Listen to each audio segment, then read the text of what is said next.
Which clearly shows the sign के वो कितने ज्यादा नर्व्स का शिकार हैं। हैदर भाई, अभी भी मैं देख रहा हूं नवाज जहां राय बॉल करा रहे हैं वो इतना ब्रेक हो रहा है कि वो प्रॉपर जो है उनसे कनेक्ट नहीं हो रहा है। अभी this same thing and well it's a four, I was just saying कि प्रॉपर कनेक्ट नहीं हो रहा है। वेल जो फील्डर थे शॉट, वो थर्ड मैन पे, वो पता नहीं कहां देख रहे थे, बॉल उनको नजर ही नहीं आई। लग रहा था कि वो रीच नहीं कर सकते। दीज आर द मोमेंट्स के जहां पे आपको जरूरत है। और मुझे अभी भी समझ में नहीं आ रहा हमने ये ओवर उस्मान तारिक से क्यों नहीं करवाया। हैदर भाई, आपको समझ आ रही है उस्मान तारिक को बॉल ना करवाने की? आई डोंट नो, मुझे तो नहीं समझ आ रही। मेरे ख्याल से उस्मान तारिक इसलिए कि सूर्या कुमार खेल रहे हैं और वो अच्छा खेल रहे हैं उसको, और वो लेफ्ट आर्म बॉलर इसलिए लेकर आए कि थोड़ा डिस्टर्ब कर सके राइट हैंड बैट्समैन को।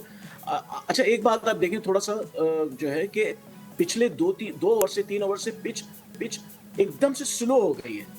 बॉल जो है वो बैट पे अब नहीं आ रहा उस तरह जैसे 10वें या 11वें ओवर में या 9वें ओवर में आ रहा था। एकदम से कुछ जो है पिच के ऊपर सरफेस जो है वो थोड़ी सी लेथल हो गई है। और दूसरी बात सरफेस लेथल हो गई है हैदर भाई, या फिर हम फ्लाइटें ज्यादा दे रहे थे अपनी गेंद को जिसकी वजह से ये हो रहा था हमारे लिए? नहीं, मेरे ख्याल से ऐसा नहीं है, ऐसा नहीं है। बॉलर तो कभी खराब बॉल करने की कोशिश नहीं करता है, लेकिन ये है कि हो जाती है उससे बॉल। लेकिन देखिए, पिच का बिहेवियर हमेशा चेंज होता रहता है।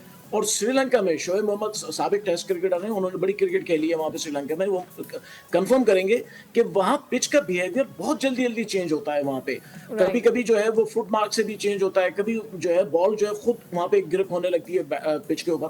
तो ये आज का मैच मैं आपको बता दूं, इंडिया 170 से आगे नहीं जा पाएगा।